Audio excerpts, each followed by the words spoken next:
Good morning, good morning, good morning, good morning. Isang pinagpalang umaga na naman po sa atin lahat. So, nandito na naman po tayo sa panibagong vlog. Ayan, kapupunta lang po natin kay Diwata Trending Pares Overload. Yan, ang i-honest review po natin ngayon ay ang Seek and Joy ni Diwata. Ayan, ang Seek and Joy ni Diwata. Ayan. Tignan nyo po mga ka-reels, napakalaki ng Seek and Joy. Ayan, oh. Laki, oh. Oh. Kita nyo po, ang laki ng Seek and Joy. Ayan, Seek and Joy po yan. Ayan. Ayan, nakatingin po natin nga po ninyo. Ayan, no. Tignan nyo, ang laki. Ayan, sa lagang 120 pesos, meron ka ng Seek and Joy. Libreng soft drinks. Ayan, only rice. Ayan. Ayan po, titikman po natin ngayon. I-honest review natin yung Seek and Joy ni Diwata. Ayan. So, good morning, good morning, good morning, good morning. Ayan, nandito na po tayo ngayon. So, titikman na po natin para ma-honest review na po natin yung Seek and Joy. Lahat po ng pagkain ni Diwata Pares Overload, i-honest review po natin yan para malaman ng mga tao talaga kung ano yung lasa, kung ano yung totoo. Ito pong honest review na to ay totoo lang po. Kailangan po natin magpakatotoo para malaman po ng mga tao, para pag nagpunta po sila, hindi po sila manginayang sa pagpunta nila. Ayan, so ito na po, titikman na natin. Unang-una yung balat.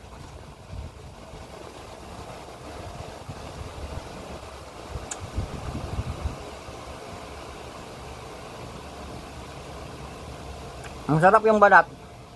Promise.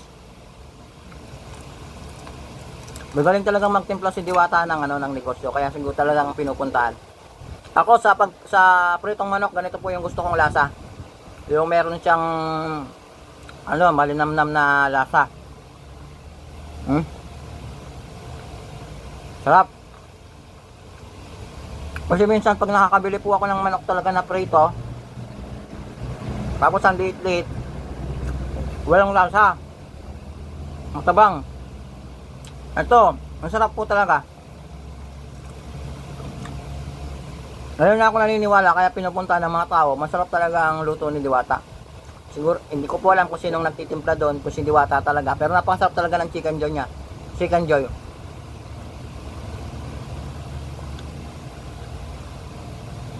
Sarap. Tsaka malambot. Siguro dahil meron siyang makina na parang sa Jollibee. Kaya nakuha mo talaga malambot. Madali siyang yung nguyain. Yan. Yung balat, masarap po yung lasa ng balat.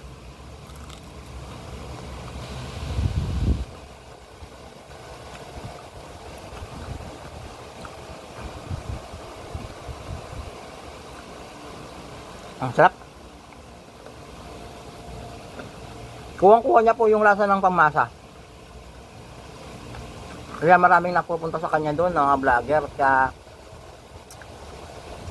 honest review lang po, hindi ko po sasabihin to kung hindi totoo. Masarap po talaga yung manok niya.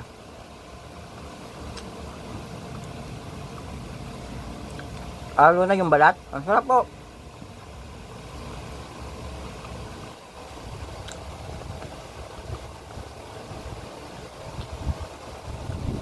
Hindi po sulit yung 100 pesos, 120 pesos niya sa pagbili nyo ng manok. Ang Seek and Joy ni Diwata, talaga masarap po talaga.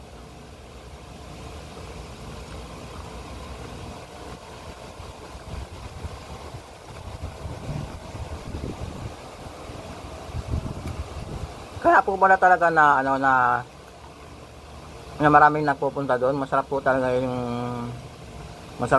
ang luto nila.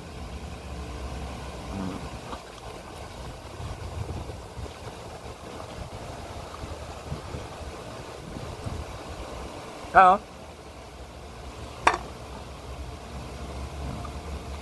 Malambot, tsaka malambot po siya. Unang-una, juicy, malambot. Yan. Sarap.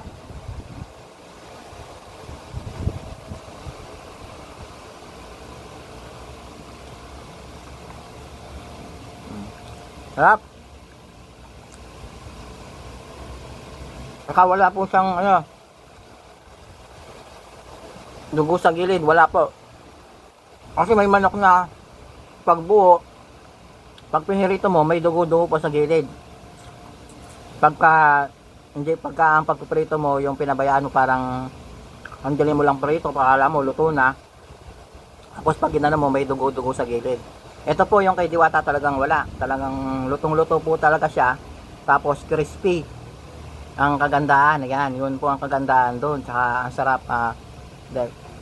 Actually, kung ano po, mas masarap pa po ito sa mga fast food. Tsaka malaki. Nakakatipid ka. Diba?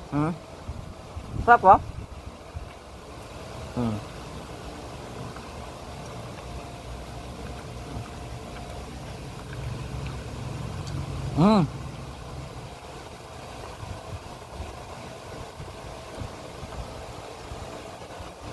Hindi po sulit yung ano, pinambili nyo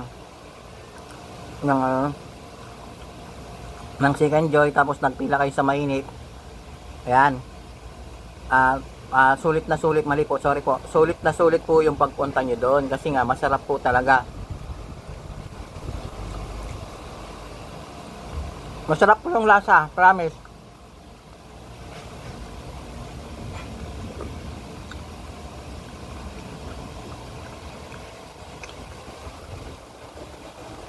Harap.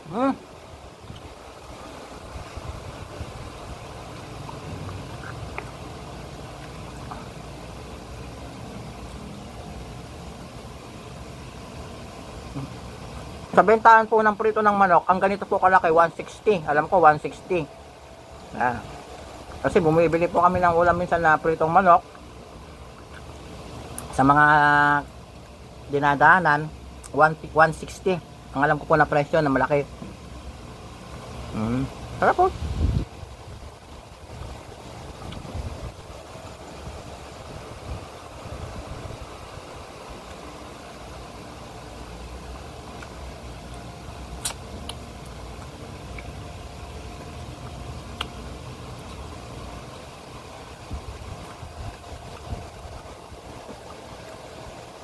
May enjoy po tayo.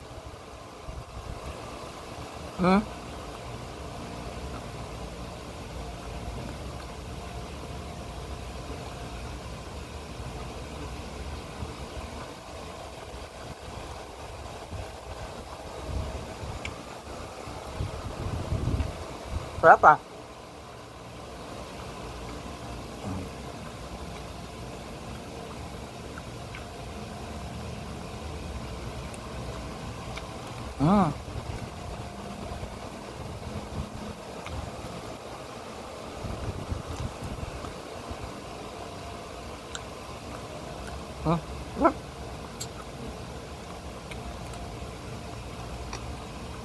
Sarap.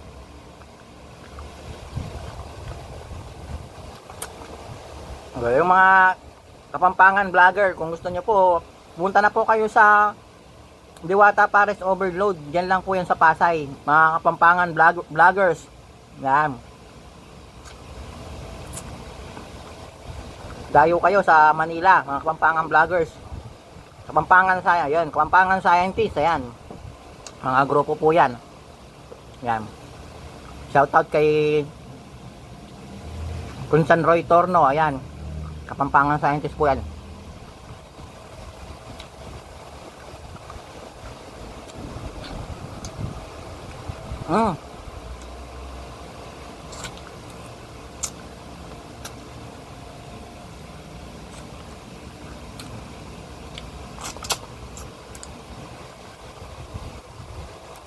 Promise, masarap po talaga. Tignan niyo po, oh. Oh. Buto na lang ang natira. Itong isa ay gustong-gusto pa ng paningin ko, kaya lang siyempre, tigisa po kami ng asawa ko. Ayan. Maraming salamat po. Ayan, sa honest review. Napakasarap po talaga ng Chicken Joy ni Diwata. Ayan. Ito po ay honest review po talaga. Ayan. Ang lasa po niya ay kuwang-kuwa ang timpla po ng masa. Napakasarap. Ayan. Maraming salamat po at mabuhay po tayong lahat.